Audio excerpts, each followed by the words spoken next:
Special Operation Forces, of which the New Zealand SAS is a component of, provide government with options to deploy in any number of contexts and mission types that are beyond the normal capabilities of a conventional force.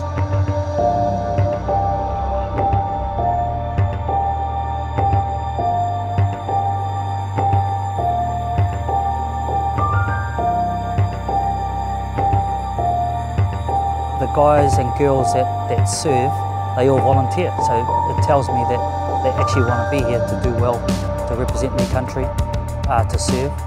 For me, it's a long burning desire, so I'm quite proud to be here right now.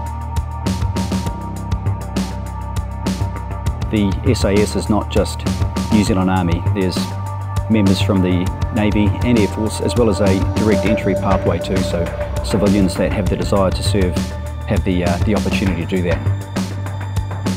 There's guys from all walks. You know, you get the rugby player, you had farmers' sons, you've got the boxer, you had the guy that used to run with the gangs but never got into trouble with it, or the guy that was a lawyer. It's a wide cross-section of people in the community.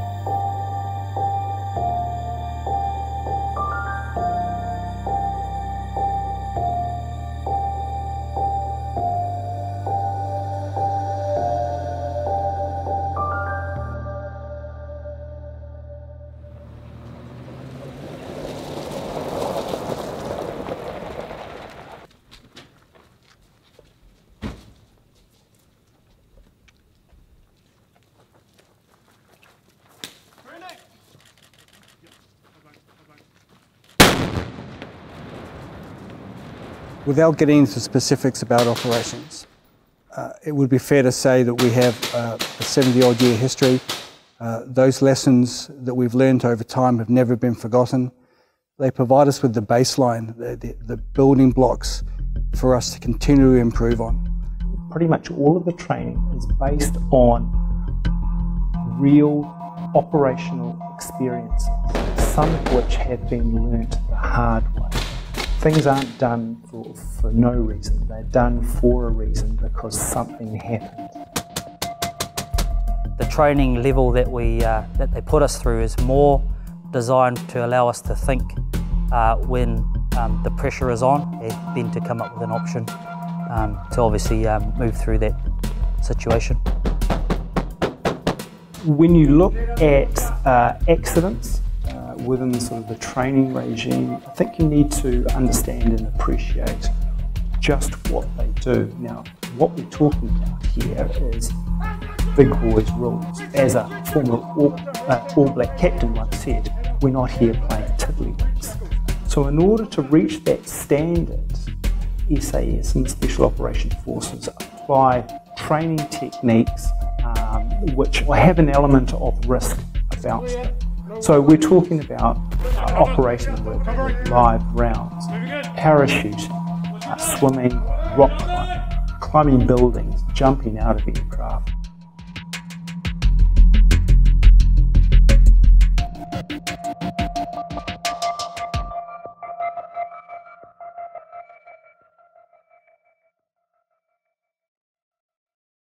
This is my little home away from home, my man cave if you like. I just come in here occasionally now, and I've just got all the stuff that I've collected over the years of my service. It's 20 years, and I filled up this whole double garage, and I call it my bunker. You know, we've got things like the old towels we used to use in those days in the jungle, wrapped around your neck, you know. Oh, I've seen a lot of selections and taken a lot of selections. I've seen guys, you know, staggering and falling over and basically pretty much crawling across that last piece. I've seen heartbreaking guys breaking down in tears. For simple terms, they haven't got the right stuff. But that's not their fault. It's just their makeup. Yeah.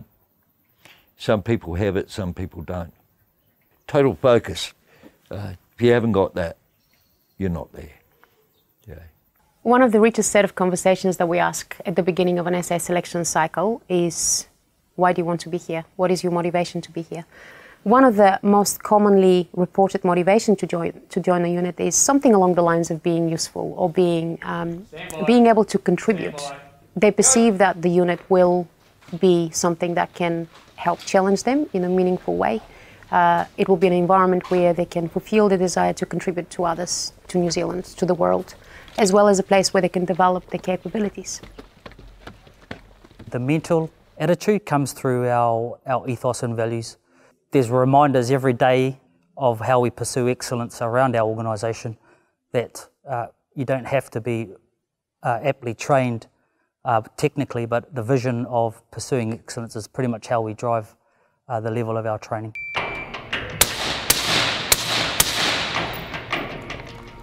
So we are a operationally ready organisation that, on bequest of the government, can deploy at short notices on a variety of operations.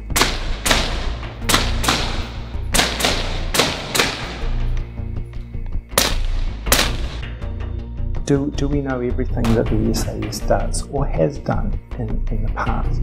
There probably is a little bit more that goes on. They're relatively sort of quiet when it comes to talking about what they do. And they leave that to the politicians to talk about it. These guys are here because they want to test themselves. They want to be part of this rather unique, special organisation, and they want to be able to test those skills at some stage. They're very aware of these standards and the importance of maintaining those standards at all times.